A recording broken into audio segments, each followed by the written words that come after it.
Hello दोस्तों, स्वागत है आप सभी का। तो आज का यह वीडियो क्लास 10 मैथ 2023 बोर्ड वालों के लिए सबसे ज़्यादा महत्वपूर्ण होने वाला है, क्योंकि आज के इस वीडियो में हम पूरे बुक के 30 महत्वपूर्ण बहुविकल्पीय प्रश्नों को देखेंगे, जो कि आपके सीजी बोर्ड एग्जाम 2023 के लिए बहुत ही महत्वपूर्ण होने वाला है और जो कि आपके बोर्ड परीक्षा में 100% पक्का आएगा फ्रेंड्स। तो वीडियो को अंत तक जरूर देखें और वीडियो अगर पसंद आए तो वीडियो को लाइक और अपने दोस्तों में भी शेयर करें और चैनल को सब्सक्राइब करके बेल आइकन को प्रेस कर लेना फ्रेंड्स, इसी तरीके के वीडियोस पाने के लिए। तो आइए आज के इस वीडियो को करते हैं स्टार्ट। तो हमें पहला प्रश्न दिया गया है, निम्न में से कौन सा व्यंजन बहुपद नहीं है। तो हमें ऑप्शन में दिया गया है ऑप्शन ए 3x² धन 7x ऋण 2, और ऑप्शन बी दिया गया है 2x धन 3, और ऑप्शन सी दिया गया है x² धन 3 कड़ी x धन 2, और ऑप्शन डी दिया गया है x² ऋण 1/2x धन 3। तो इनमें से कौन सा व्यंजन बहुपद नहीं है। तो इसका राइट आंसर हो जाएगा friend option C. Option C is right answer हो जाएगा इसका, जो कि बहुपद नहीं है। क्योंकि बहुपद के चर का घात कैसा होता है, तो बहुपद के चर का घात हमेशा धन पूर्णांक होता है फ्रेंड। क्या होता है? धन पूर्णांक। और यहाँ पे हमें ऑप्शन सी में क्या दिख रहा है? ऑप्शन सी में हमें दिया गया है कड़ी x। तो कड़ी का मतलब क्या होता है? कड़ी का मतलब होता है फ्रेंड 1/2 घात। ठीक है ना, घात का 1/2। तो यहाँ पे हम क्या रख सकते हैं? x का घात 1/2, जो कि कैसा है? धन पूर्णांक होगा क्या? नहीं होगा। इस कारण क्या हो जाएगा? इस कारण ऑप्शन सी बहुपद नहीं होगा फ्रेंड। ठीक है ना, क्यों नहीं होगा बहुपद? चूंकि बहुपद के चर का घात हमेशा धन पूर्णांक होता है और ये धन पूर्णांक है क्या? कड़ी नहीं है। तो इस वजह से हमारे पहले प्रश्न का आंसर क्या हो जाएगा? ऑप्शन सी x² धन 3 कड़ी x धन 2 बहुपद नहीं है। और ये सभी के सभी बहुपद होंगे फ्रेंड। क्यों बहुपद होंगे? क्योंकि इन सभी में क्या है? चर का घात जो है धन पूर्णांक है फ्रेंड। इसमें x का घात 2 है, इसमें x का घात 1 है, इसमें x का घात 1 है, इसमें भी क्या है? x का घात 2, और इसमें क्या है? x का घात 1/2 है, जो कि धन पूर्णांक नहीं है। इस कारण ये बहुपद नहीं होगा फ्रेंड। ठीक है, आइए इसी प्रकार नेक्स्ट क्वेश्चन देखते हैं। प्रश्न 2 हमें दिया है कोसेक स्क्वायर थीटा ऋण 1 का मान होगा। तो ऑप्शन ए में हमें दिया है cos square theta, option B cosec square theta, option C tan square theta, और option D cot square theta. तो कोसेक स्क्वायर थीटा ऋण 1 का मान क्या होता है फ्रेंड? तो ये कोसेक स्क्वायर थीटा ऋण 1 का मान कॉट स्क्वायर थीटा होता है फ्रेंड्स, यानी कि इसका राइट आंसर हो जाएगा option D. Option D is right answer हो जाएगा। कोसेक स्क्वायर थीटा ऋण 1 का मान होता है कॉट स्क्वायर थीटा। तो आइए फ्रेंड्स थोड़ा इसके बारे में फैक्ट जान लेते हैं। तो आपके बुक में फ्रेंड्स स्क्वायर यानी कि घात 2 वाले सिर्फ 3 ही सूत्र हैं फ्रेंड। कितने सूत्र हैं? 3। वो कौन कौन से? तो आइए उसे जान लेते हैं, एक बार रिवाइज कर लेते हैं। तो एक होता है फ्रेंड्स साइन स्क्वायर थीटा धन कॉस स्क्वायर थीटा बराबर 1 होता है। इसे तो आप जानते ही होंगे फ्रेंड्स, इतने भी बच्चे नहीं हैं आप लोग, है ना। तो ये पहला सूत्र होता है। देखो इसमें स्क्वायर वाला एक सूत्र ये हो गया, और एक सूत्र होता है फ्रेंड सेक स्क्वायर थीटा, ये होता है 1 प्लस टेन स्क्वायर थीटा के फ्रेंड। और उसी प्रकार एक सूत्र और होता है कोसेक स्क्वायर थीटा बराबर 1 प्लस कॉट स्क्वायर थीटा होता है फ्रेंड। ये सिर्फ स्क्वायर वाले 3 ही सूत्र हैं, यही से आपके क्वेश्चन बनते हैं 1-2 मार्क्स वाले फ्रेंड। तो देखो यहाँ से क्या क्या कर देता है, कभी कभी आपको स्क्वायर वाले में साइन को रहने देगा, इस कॉस को पक्षांतर कर देगा। तो साइन स्क्वायर थीटा बराबर हमें क्या मिलेगा? 1 ऋण कॉस स्क्वायर थीटा फ्रेंड। देखो इसी तरीके से, यानी कि सूत्र तो एक ही है, लेकिन इसी से क्या होंगे और सूत्र बनते हैं। फिर हम कॉस का ज्ञात करना चाहेंगे तो साइन को पक्षांतर कर देंगे, तो कॉस स्क्वायर थीटा बराबर क्या होगा? 1 माइनस साइन स्क्वायर थीटा। उसी प्रकार इसमें भी क्या हो जाएगा दूसरे सूत्र में, जो कि सेक स्क्वायर थीटा बराबर होता है 1 प्लस टेन स्क्वायर थीटा के। तो इसमें कभी कभी हमें टेन से कब पूछा जाएगा, तो इस सेक को पक्षांतर कर देंगे फ्रेंड। तो क्या हो जाएगा? टेन स्क्वायर थीटा बराबर होता है सेक स्क्वायर थीटा ऋण 1। और उसी प्रकार देखो ये थर्ड कंडीशन, यहाँ पे क्या होगा? यहाँ पे इस एक को पक्षांतर कर देंगे, तो क्या हो जाएगा? कोसेक स्क्वायर थीटा ऋण 1 बराबर में क्या होगा? Cot square theta. तो ये यही सूत्र है फ्रेंड। देखो इसी को घुमा के हमें दिया गया है। ठीक है, तो आप बस ये 3 ही फॉर्मूला याद रखिए। कौन कौन सा? Sine square theta plus cos square theta बराबर 1 होता है। और इन दोनों को आप कैसे याद रख सकते हैं फ्रेंड? हमेशा ऐसा याद रखें, सेक बराबर होता है 1 प्लस टेन के, और उसी प्रकार कोसेक बराबर होता है 1 प्लस कॉट के फ्रेंड। ठीक है, आपको स्क्वायर बाद में लगा लेना है, वो तो याद आ जाएगा, है ना। आपको बस इतना याद रखना है, सेक बराबर होता है 1 प्लस टेन के, और उसी प्रकार कोसेक बराबर होता है 1 प्लस कॉट के। यहाँ से फिर पक्षांतर करके हम कई सूत्र बना सकते हैं ना। तो ये इस तरीके से आप याद रख सकते हैं। आइए नेक्स्ट क्वेश्चन देखते हैं। प्रश्न 3 हमें दिया है 2 तुल्य अनुपातों का संबंध है। 2 तुल्य अनुपातों का संबंध है। ऑप्शन ए में हमें दिया है समानुपात, ऑप्शन बी घनानुपात, और ऑप्शन सी वर्गानुपात, और ऑप्शन डी प्रतिलोम अनुपात। तो दो तुल्य अनुपातों के संबंध को क्या कहते हैं? तो इसका राइट आंसर हो जाएगा फ्रेंड्स ऑप्शन ए, यानी कि समानुपात। दो तुल्य अनुपातों का संबंध क्या होता है? समानुपात होता है। ठीक है, ये तो बहुत सिंपल है। आइए नेक्स्ट प्रश्न 4 हमें दिया है, दे आयकर रुपये 2000 पर शिक्षा उपकर 3% की दर से होगा। तो ऑप्शन ए में हमें दिया है 200, ऑप्शन बी 600 और ऑप्शन सी 20 और ऑप्शन डी 60। तो दे आयकर 2000 रुपये पर शिक्षा उपकर 3% की दर से कितना होगा फ्रेंड? तो इसे हम डायरेक्टली यहीं से कैलकुलेट कर सकते हैं। क्या होगा? 2000 रुपये का 3%, तो हम यहाँ से निकाल लेंगे 2000 गुणा 3 बटे में क्या हो जाएगा? 100। तो यहाँ से जो करता है उसे काट देते हैं, 1 0 1 0 1 0 1 0 1 कट गया। अब कितना बच गया? 20 गुणा 3, तो 2 तिया 6 हो जाएगा और शून्य का शून्य, तो कितना आ गया फ्रेंड? 20 तिया 60, यानी कि 60 रुपये। तो इस ऑप्शन में हमें कौन सा दिख रहा है? डी में। तो यही हमारा आंसर हो जाएगा फ्रेंड, यानी कि दे आयकर रुपये 2000 पर शिक्षा उपकर 3% की दर से कितना होगा? 60 रुपये होगा फ्रेंड। प्रश्न 5 हमें दिया है, बिंदु ऋण 5 किस चतुर्थांश में होगा? ऑप्शन ए में हमें दिया है चतुर्थ चतुर्थांश, ऑप्शन बी द्वितीय चतुर्थांश और ऑप्शन सी तृतीय चतुर्थांश और ऑप्शन डी प्रथम चतुर्थांश। तो -3 और -5 किस चतुर्थांश में होगा फ्रेंड? तो चलो इसके लिए हम समतल को 4 भागों में डिवाइड कर लेते हैं फ्रेंड, ये इस तरीके से। तो क्या होता है? ये जो होता है वो प्लस में होता है और ये भी प्लस में। इसी प्रकार ये x का माइनस में और ये y का माइनस में। तो देखो हमें x ये होता है फ्रेंड, तो x माइनस में दिख रहा है, तो x माइनस किधर होता है? ये इस पक्ष में फ्रेंड, तो ये तो हो गया है, इधर आएगा।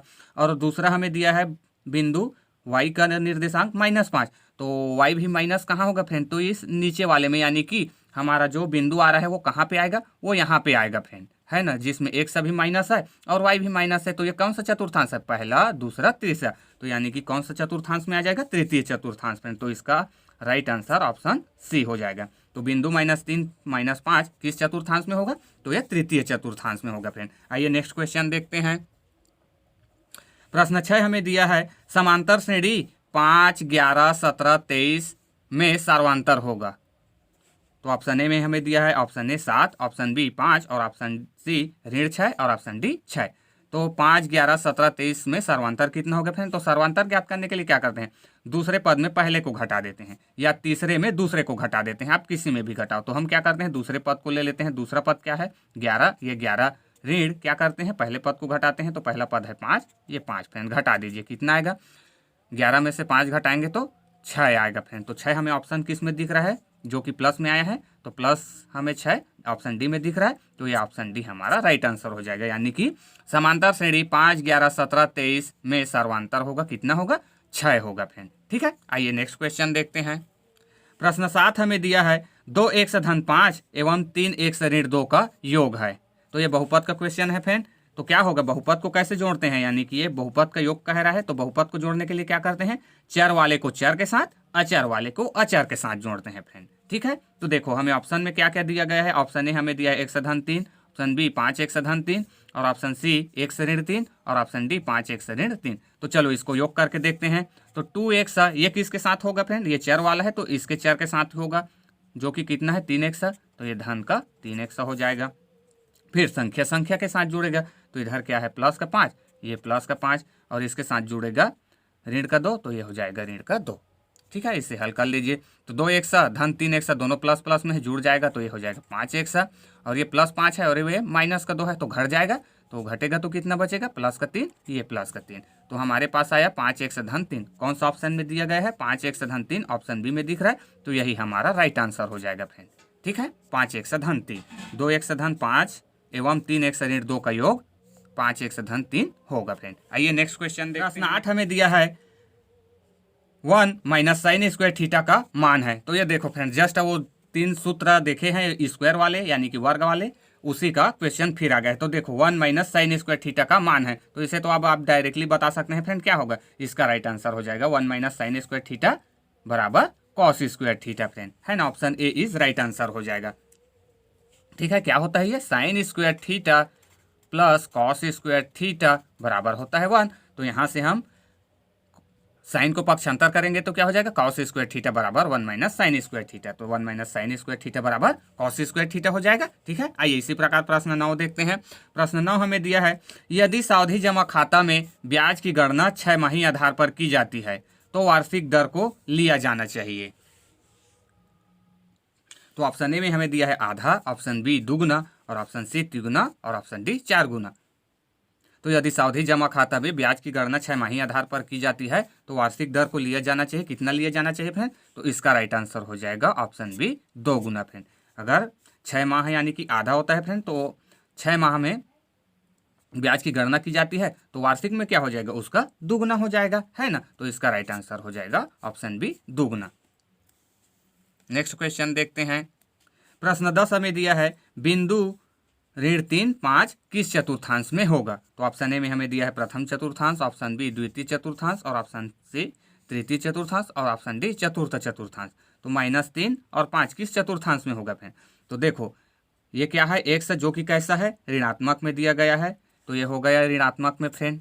ये एक्स हो गया ऋणात्मक, इधर कहीं होगा ये बिंदु, ठीक है ना, यही ऋणात्मक होता है, इधर प्लस होता है। और वाई दिया गया है प्लस में, पॉजिटिव, तो वाई नीचे में होता है प्लस में कि ऊपर में? तो जाहिर सी बात है ऊपर में होता है प्लस में। तो यानी कि ये बिंदु कहाँ पे होगा? इस चतुर्थांश में होगा फ्रेंड, है ना, जिसमें एक्स क्या है ऋणात्मक और वाई का है धनात्मक। तो ये कौन सा चतुर्थांश है? पहला, दूसरा, यानी कि बिंदु ऋण 3, 5 किस चतुर्थांश में होगा? तो ये द्वितीय चतुर्थांश में होगा फ्रेंड। तो कौन सा ऑप्शन में है? Option B. तो ये हमारा राइट आंसर हो जाएगा, यानी कि बिंदु ऋण 3, 5 किस चतुर्थांश में होगा? तो वो द्वितीय चतुर्थांश में होगा। प्रश्न 11 दिया है द्विघात समीकरण के मूल होते हैं। तो ऑप्शन ए में हमें दिया गया है 0, ऑप्शन बी 1, ऑप्शन सी 2 और ऑप्शन डी 3।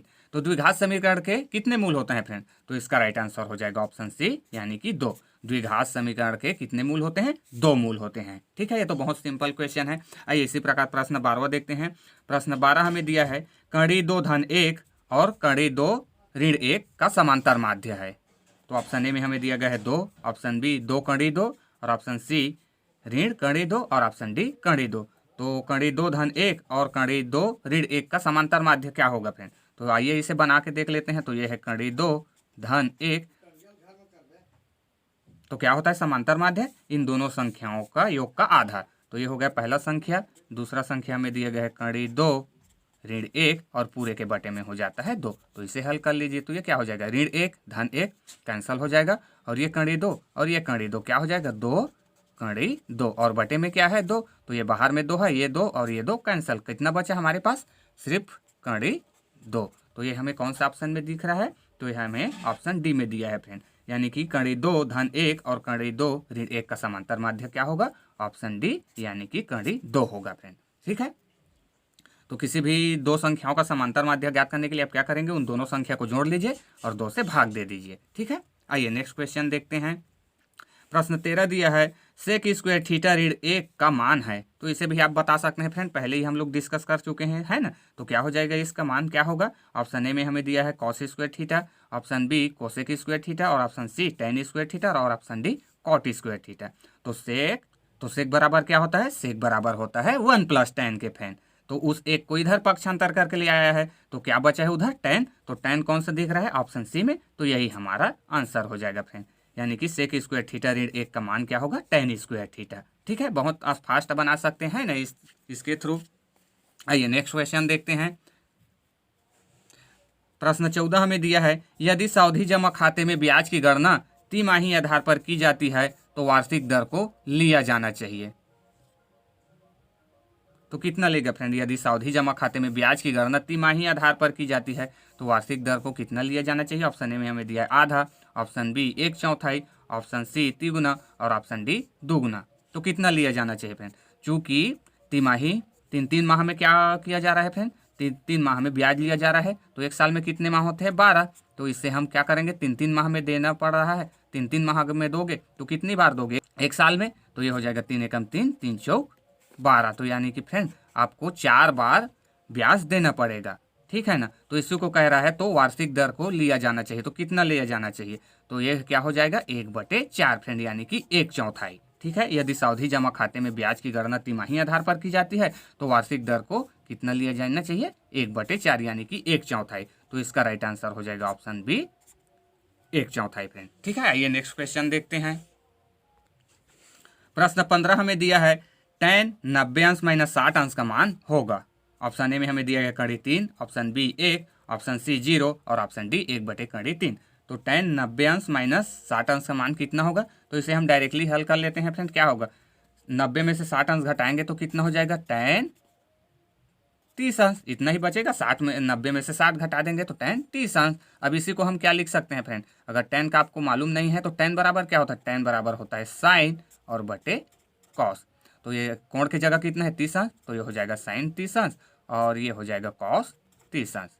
अब साइन 30 अंश का मान क्या होता है फ्रेंड, तो उसी को रख दीजिए। तो साइन 30 अंश का मान होता है 1/2 और कॉस 30 अंश का मान होता है कड़ी 3/2। तो यहाँ से क्या हो जाएगा फ्रेंड, इसे हल करेंगे तो देखो 1/2 तो 1/2 रहेगा, ये कड़ी 3/2 क्या हो जाएगा, ऊपर चला जाएगा और ये उलट जाएगा। तो ये कड़ी 3/2 है, ये इधर आके 2/3 हो जाएगा फ्रेंड। तो यहाँ से 2 कैंसल, तो हमारे पास क्या बचा है, ये 1 बचा है ऊपर में और नीचे में क्या है कड़ी 3। तो ये कड़ी 3, देखिए फ्रेंड कौन से ऑप्शन में हमें 1/3 दिया है, तो ये ऑप्शन डी में है। तो यही हमारा राइट आंसर हो जाएगा, यानी कि tan 90 अंश माइनस 60 अंश का मान कितना होगा, 1/3 होगा फ्रेंड। ठीक है, आइए इसी प्रकार नेक्स्ट क्वेश्चन देखते हैं। प्रश्न 16 में दिया है बहुपद px बराबर x स्क्वायर ऋण 5x धन 6 के शून्यकों का योगफल होगा, जो कि हमें ऑप्शन में दिया गया ए ऋण 5, ऑप्शन बी ऋण 6/5 और ऑप्शन सी 5 और ऑप्शन डी 6। तो क्या होगा फ्रेंड, बहुपद x स्क्वायर ऋण 5x धन 6 के शून्यकों का योगफल, तो शून्यकों का योगफल क्या होता है, -b/a। तो यहाँ से हम ए बी का मान लिख लेंगे। तो क्या है, देखो यहाँ पे b का मान यही है जो कि कितना दिया है -5, तो ये हो जाएगा -5 और ऑलरेडी माइनस में होता है फ्रेंड, तो ये हो जाएगा ऑलरेडी बाहर में माइनस। और ए की जगह क्या है, ए की जगह कुछ नहीं मतलब 1 है, तो ये 1।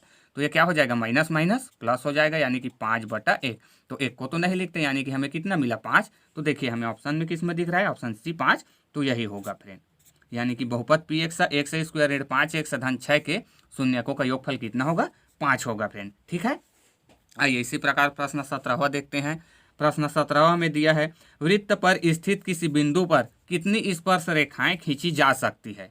ऑप्शन ए में हमें दिया है 1, ऑप्शन बी 2, ऑप्शन सी 3 और ऑप्शन डी इनमें से कोई नहीं।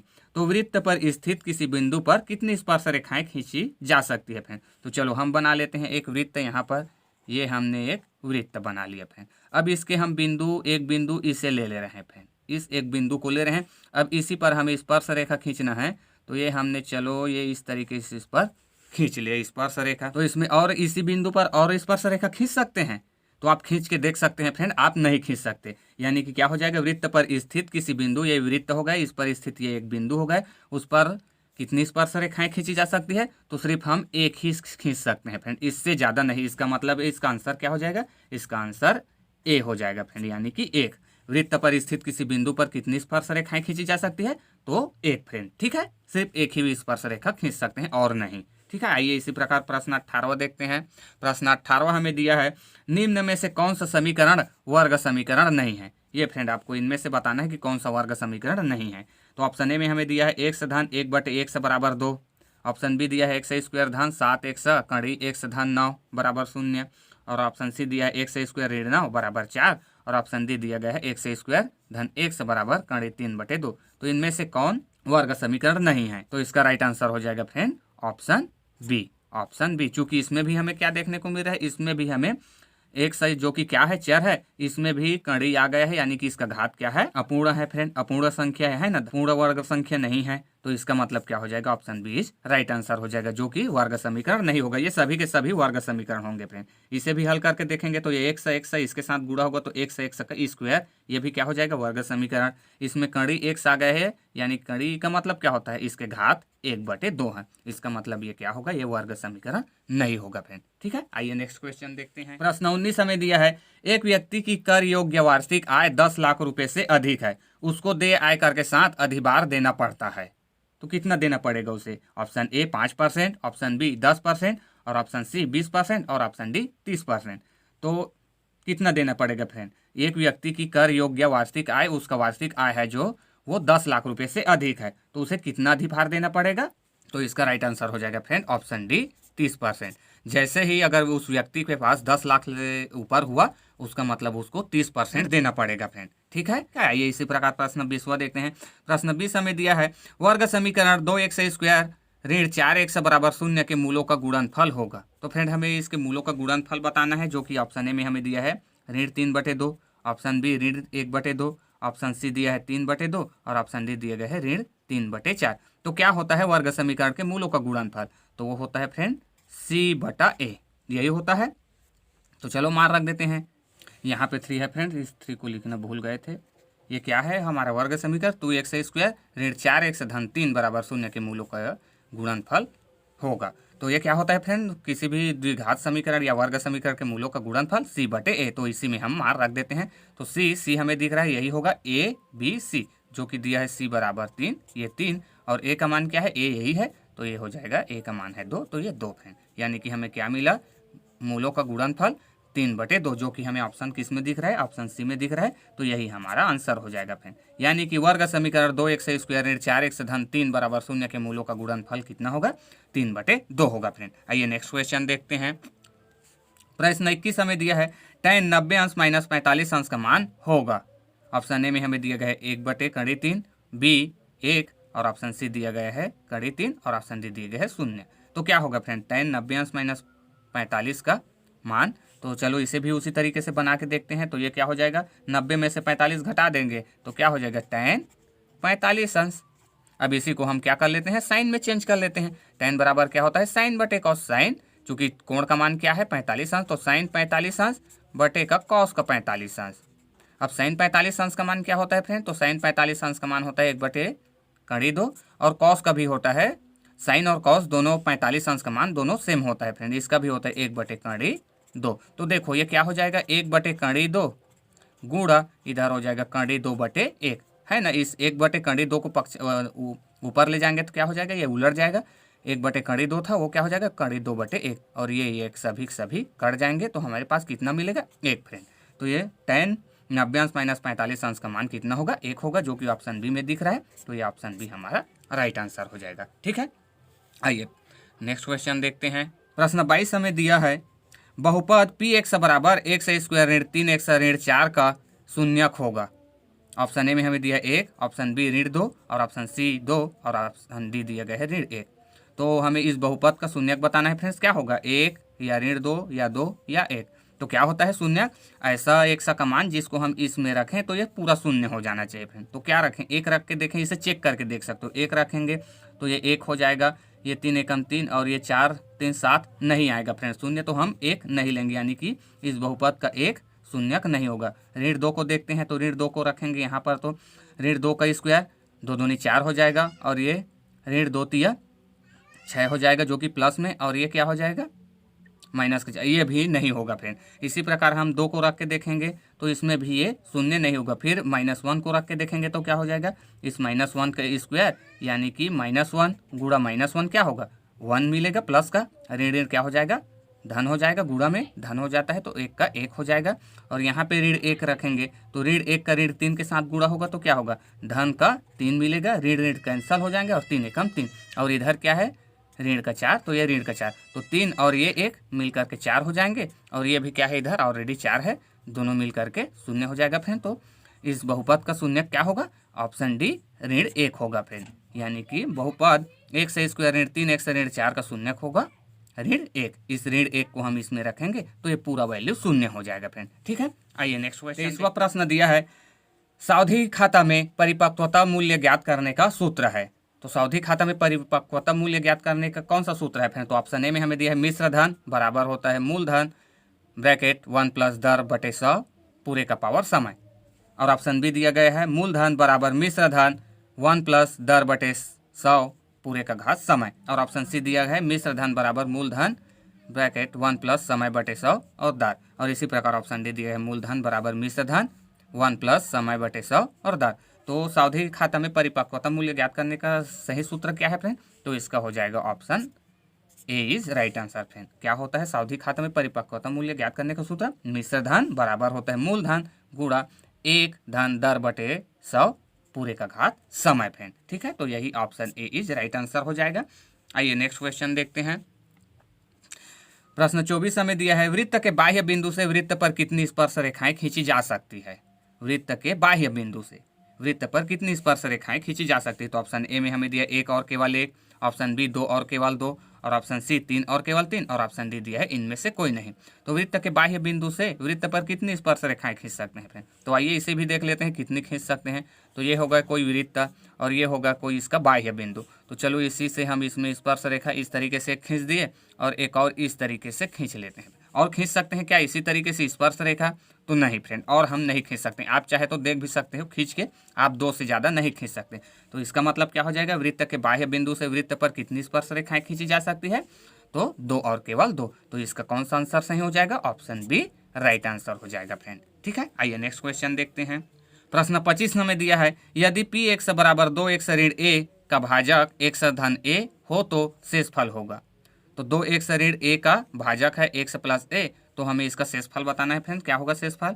ऑप्शन ए में हमें दिया है option A 3a minus 3a, option B A, option C 0 और ऑप्शन डी 2a। तो क्या होगा फ्रेंड इसका शेषफल? तो चलो ज्ञात कर लेते हैं। तो शेषफल पर हमें क्या होता है? शेषफल हमें बताता है कि यदि x प्लस ए इसका भाजक है तो x बराबर ए भी इसको संतुष्ट करेगा फ्रेंड। तो हम क्या करते हैं इसमें ए बराबर x बराबर ए रख देते हैं। तो ये क्या हो जाएगा 2a ऋण ए हो जाएगा फ्रेंड। ठीक है, तो क्या हो जाएगा देखो यहाँ से 2a है ऋण ए, क्या हो जाएगा घट जाएगा। तो हमारे पास क्या बचेगा? सिर्फ ए फ्रेंड। ठीक है, तो ये हमें यही मिला हमें। तो ये कौन से ऑप्शन में दिख रहा है हमें? तो ये हमें ऑप्शन बी में दिख रहा है। तो यही हमारा राइट आंसर हो जाएगा फ्रेंड। यानी कि यदि पी एक्स बराबर 2x ऋण ए का भाजक x प्लस ए हो तो शेषफल होगा ए फ्रेंड। ठीक है, ए होगा। आइए नेक्स्ट प्रश्न 26 हमें दिया है, समरूप त्रिभुज की संगत भुजाएं होती हैं। समरूप त्रिभुज की संगत भुजाएं होती है, कैसी होती है? तो ऑप्शन ए में हमें दिया है बराबर, ऑप्शन बी समानांतर, ऑप्शन सी समानुपातिक और ऑप्शन डी लंबवत। तो समरूप त्रिभुज की संगत भुजाएं कैसी होती है? तो इसका राइट आंसर हो जाएगा ऑप्शन सी समानुपातिक। क्या होती है समरूप त्रिभुज की संगत भुजाएं?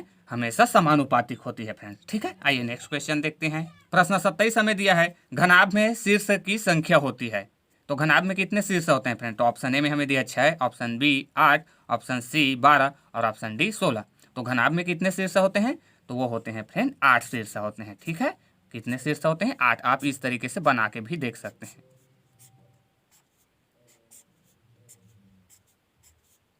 ये इस तरीके से फ्रेंड। तो इसके शीर्ष कौन होंगे?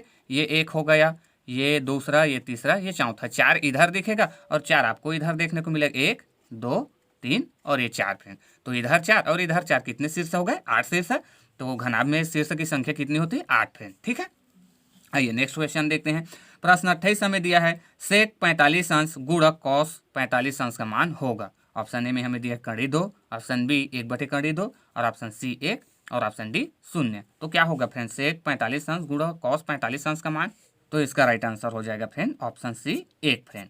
सेक 45 अंश गुणा कॉस 45 अंश का मान कितना होगा? 1। कैसे होगा आइए जानते हैं। चूंकि सेक और कॉस एक दूसरे को उल्टा होता है फ्रेंड, हम सेक को लिख सकते हैं 1/cos। सेक 1/cos, कोण कितना दिया है? 45 अंश। ये हो जाएगा 45 अंश, गुणा में है क्या? कॉस, तो ये कॉस 45 अंश। तो ये क्या हो जाएगा? ये कॉस कैंसिल हो जाएगा, बचेगा हमारे पास सिर्फ 1। या फिर हम इस कॉस को क्या लिख सकते हैं? 1/sec लिख सकते हैं फ्रेंड। तब भी क्या हो जाएगा? 1/sec, और इधर ऑलरेडी है सेक, सेक से कैंसिल, बचेगा कितना? 1 फ्रेंड। ठीक है, तो इसका राइट आंसर हो जाएगा ऑप्शन सी 1। आइए प्रश्न 29 देखते हैं। प्रश्न 29 हमें दिया है, 4 और ऋण 2 का समांतर माध्य होगा। तो क्या होगा फ्रेंड? 4 और -2 का समांतर माध्य। ऑप्शन ए में हमें दिया है 1, ऑप्शन बी ऋण 1 और ऑप्शन सी 0 और ऑप्शन डी 2। तो कितना होगा? 4 और -2 का समांतर माध्य। तो क्या होता है समांतर माध्य ज्ञात करने के लिए क्या करें? इन दोनों को जोड़ देंगे। 4 धन 2, तो चूंकि हमें क्या दिया गया है? ऋण में 2 दिया गया है, तो ये 4 ऋण 2 हो जाएगा और बटे में होगा 2। तो यहाँ से इसे हल कर लेंगे। 4 में से 2 घटाएंगे तो 2 और बटे में भी है 2, 2 कैंसल, बचेगा हमारे पास 1। तो 4 और ऋण 2 का समांतर माध्य कितना होगा? 1 फ्रेंड, जो कि हमें ऑप्शन ए में दिया है। तो ये ए हमारा सही हो जाएगा। 4 और ऋण 2 का समांतर माध्य कितना होगा? 1 फ्रेंड। ठीक है, आइए आज के इस वीडियो का लास्ट क्वेश्चन देखते हैं, जो कि प्रश्न 30 हमें दिया है, घनाभ में कोरों की संख्या होती है। ये देखो फ्रेंड, घनाभ उसी को देखेंगे। घनाभ में कोरों की संख्या होती है, कितनी होती है? ऑप्शन ए में दी है 4, ऑप्शन बी 6, ऑप्शन सी 8 और ऑप्शन डी 12। तो घनाभ में कितने कोर होते हैं? तो इन सभी लकीरों को कोर कहते हैं फ्रेंड। 1 2 3 4 हो गया, 5 6 7 हो गया, 8 9 10, 11 हो गया और ये एक 12 फ्रेंड। यानी कि घनाभ में आपको इन लकीरों की संख्या, इसी को कोर कहते हैं, कितने होते हैं? 12 फ्रेंड। तो इसका राइट आंसर हो जाएगा ऑप्शन डी 12। घनाभ में कोरों की संख्या होती है 12। सो आज के इस वीडियो में इतना ही फ्रेंड्स। अगर आपको वीडियो अच्छा लगा हो तो वीडियो को लाइक और चैनल को सब्सक्राइब जरूर करें। Thanks for watching this video.